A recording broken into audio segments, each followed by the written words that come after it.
Yes, everybody, Russ and West Ham Network. Hope you are all safe and well. If you're new around here, where the hell have you been? But thanks for joining us.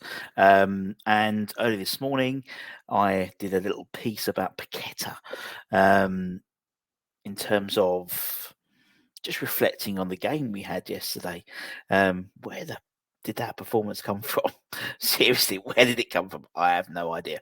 But hope you're having a good Monday, easing you into the week, as then we get another 2-game week with visitors of Gent in the quarterfinals, second leg, as well as then away to Bournemouth on Sunday.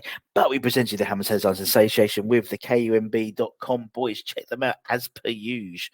3 stories. The first one is around a potential in. Now, myself and Anton did a show on Friday nights, the late show, not with Irish Tommy for 1 week only, but with Russ and Anton, and we did a show about the mass exodus. And a couple of the players we spoke about were Aaron Cresswell and Sue Fowl, who then have absolutely storming games on the weekend. But it's fair to say we're going to undergo a major rebrand this summer, regardless of where the club finish in the Premier League table. The aging squad will be completely analysed from top to bottom, and deadwood, so to speak, removed. Out of contract players will not be their contracts renewed, as the owners try and freshen things up. That goes without saying. Arguably, the first thing will be the first casualty, maybe Mr. Moyes, but the current team themselves look certain to follow him out of the door, or a number of the current team, not the whole bloody team.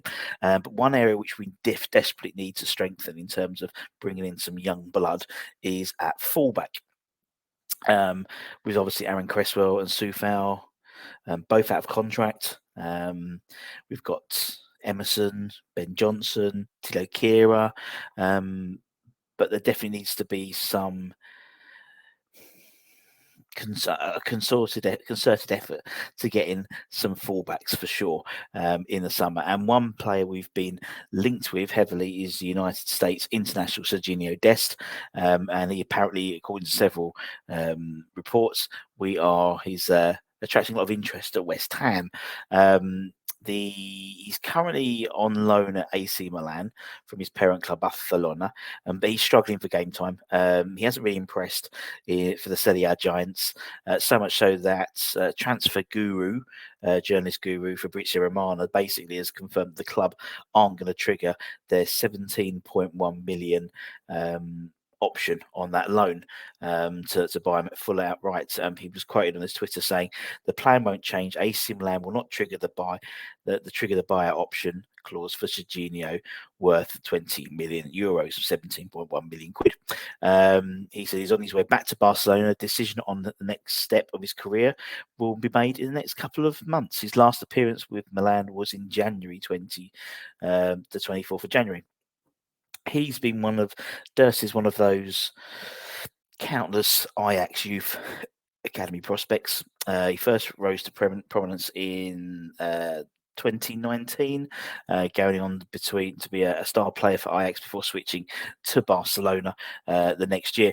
Injuries have disrupted his progression in Spain, as per usual, it seems, for everyone that West Ham is linked with, and he was sent out on loan to Milan to try and regain some form, but that hasn't been the case at all. He's a key player for the USA. He's a versatile defender, desperate for regular game time at club level, that's for sure, ahead of the 2026 World Cup, which is in the United States. So he'll want to get some game time because he wants to be in that squad, which his nation are co-hosting with Canada, I believe. And what I like about Dirt, he's rapid. He is rapid. And he can play left back or right back, which is again quite useful. Or even further up the pitch, he's played as well. Huge versatility, which is obviously very beneficial for the modern game. Probably not for David Moyes. Well, he likes a player that plays a number of positions, but I don't expect necessarily Moyes to be in the dugout come August anyway. But he's a player we've been linked with fullback, and that's really a couple of decent fullbacks. So hopefully a few more. Speaking of fullbacks, speaking of current fullbacks, West Ham have reportedly agreed to sell Arthur Masuaku in the summer transfer window for around £4 million loss on what we originally paid for him. It's believed he'll join Besiktas on a permanent deal. As he started yesterday for Besiktas versus Transport, which apparently that triggers the selling on clause, the number of games he had to play. According to a report from Sabah, Turkish media outlet, the Hammers have agreed to lower their demands for the 29-year-old from £2 million to £1.8 million. That 200 grand makes a massive difference.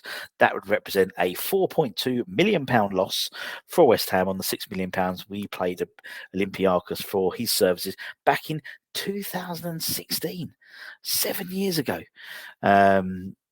It's a little surprise that we're taking a reduced fee for a 29-year-old as well. Get him off the books, and another one of the old guard moving on. We still have that goal he scored. We didn't mean it, did he? Was it Brighton? No, what was that goal he scored? I can't remember who it was against, but he didn't mean it, did he? He didn't mean it. But thank you, Arthur Masuaku, for your service. Obviously, Arsenal's out there. We finished the Arsenal game. Now our focus moves very quickly. Meet Southampton on Friday at 2000 hours. There we go. So we move our attention very quickly over to the Europa Conference League quarter-final second leg clash at the London Stadium on Thursday night against KAA Gent. And obviously, they played the weekend, same as we did. They played on Sunday, same as us, and they got a draw, same as us. They played away to Mechelen and played out a draw. They actually went ahead on the 42nd minute with a goal from Matisse Semois. However, Mechelen then equalised about literally 2-3 minutes later. In terms of the side Gent put out, I wouldn't say it was a weakened side at all. It didn't include the likes of Fofana, Turinigara, and Gift Orban, but they were all on the bench, and Orban and Fofana both made second half substitutions. The likes of Hugo Clupez was playing, and a lot of the players that we saw play on last Thursday also played. So it wasn't a weakened side at all for Gent. Mechelen were mid-table, 14th, 15th in the Belgian Pro League, and I think with that draw they maintained their 4th place in the league in Belgium. There we go. Nice and sweet. Very, very quick and short and sweet, just like me. As I said, keep an eye on the channel. Lots of interesting stuff coming up in the next few days. Go back and check out Anton's ratings review he did last night. Obviously, we did the show about the summer extras. Really like to get your views on that. So please watch it and comment below on that particular video. And then it's all roads lead to London Stadium again on Thursday for the visitors of Gent. So take care, stay safe, stay warm, stay humble, keep the faith, my friends. Come on, you Irons, and we'll see you guys very, very soon. Take care, my friends. Bye-bye.